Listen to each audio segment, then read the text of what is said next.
नमस्कार।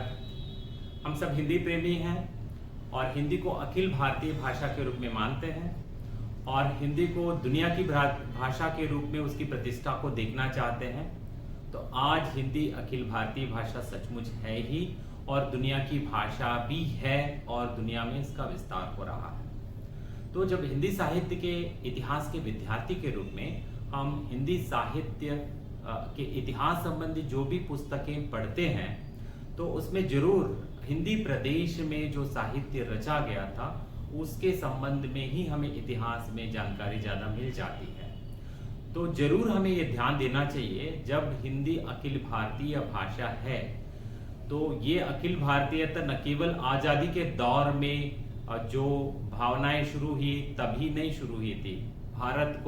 भारतवर्ष की जो संज्ञा है तो ये तो सदियों से चल रही है और सदियों से भारत की जो हिंदी है तो वो अखिल भारतीय हिंदी रही है। और हिंदीतर प्रदेश जिनको मानते हैं आज उसको और कहीं कहते हैं हिंदी प्रदेश, तो ये प्रदेश भी अछूते नहीं रहे हिंदी से। न केवल वहां पे हिंदी बोलने वाले जाते रहे, वहां हिंदी के लेखक भी रहे हैं, हिंदी की बहुत बड़ी सर्जना हुई है। तो वास्तव में सचमुच कहना यह है कि हम हिंदी साहित्य के इतिहास को आचार्य रामचंद्र शुक्ल की दृष्टि से 1075 से मान लेते हैं तो विक्रमी संवत में, जबकि उसे काफी पीछे ले जाना पड़ेगा। ये तो हम सबको पता है। तो जैसे हम ये मानते हैं कि अपभ्रंश को भी उसमें शामिल कर लें तो वो कहीं 8वीं सदी या उससे पहले 6ठी सदी से उसको मानना चाहिए। राहुल संकृत्यायन के अध्ययनों से हम पीछे भी जाने के लिए तैयार तो होंगे, लेकिन सच की बात यह है तो पौंग चिरू का जब हम नाम लेते हैं और वहां पर हम लोग जब स्वयंभू देव का नाम लेते हैं तो इनके बारे में अभी पता चल रहा है। ये कर्नाटक में बैठकर तो उन्होंने अपने काव्य की सर्जना की है, अपने महाकाव्य की सर्जना की है। तो तब उस दृष्टि से हमें तो कर्नाटक से हिंदी साहित्य के इतिहास की शुरुआत करने की जरूरत पड़ेगी। और साथ ही साथ मैं ये कहना चाहूंगा तो 17वीं 18वीं 19वीं सदियों में काफी कई लेखक थे तो जिनकी सर्जना पर यदि काफी शोध होने की जरूरत है। और जरूर हमें ये मानना पड़ेगा कि उस समय के कई सारे ऐसे लेखक हैं तो जिनको हिंदीतर भाषी नहीं कह सकते, उनकी सर्जना ऐसी थी। और दूसरी बात, जैसे हम प्रेमाख्यानक काव्य परंपरा के संबंध में हम बात करते हैं और हम वहां पे जायसी का नाम लेते हैं तो इस परंपरा को हम जब देखते हैं हिंदी साहित्य के इतिहास में ये बहुत सीमित परंपरा है, जबकि दक्षिण की ओर आते हैं दक्षिणी में रची गई जो काव्य परंपरा है बहुत लंबी काव्य परंपरा है। तो इस परंपरा को भी हमें समझने की जरूरत है।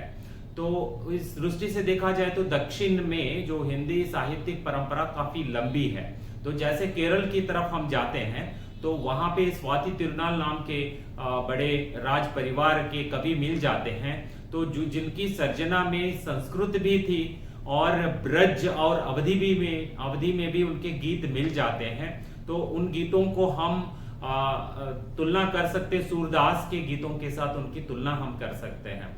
और आपको नादेला पुरुषोत्तम कवि के नाम से आपको आंध्र प्रदेश के प्रांतों में एक कवि ऐसे मिल जाते हैं और नाटककार भी मिल जाते हैं तो जिनके नाटक हिंदी में थे उस जमाने में। तो इस प्रकार कई सारे कवियों के ऐसे नाम आ जाते हैं और रचनाकारों के नाम आते हैं। इनको हम जब मानते हैं और इनकी सर्जना को हम हिंदी की सर्जना मानते हैं, निश्चित तौर पर हिंदी साहित्य के इतिहास को पीछे ले जाकर और हिंदीतर प्रदेशों में जो सर्जना हिंदी की हुई है उसको भी जोड़कर हिंदी साहित्य के इतिहास के पुनर्लेखन की जरूरत है। हिंदी साहित्य के पुनर्लेखन की समस्याओं पर कई विद्वानों की बात तो आई है, उसमें जरूर ये बात जुड़नी चाहिए और साथ ही साथ हमें पुनर्रचना की ओर आगे बढ़ना चाहिए।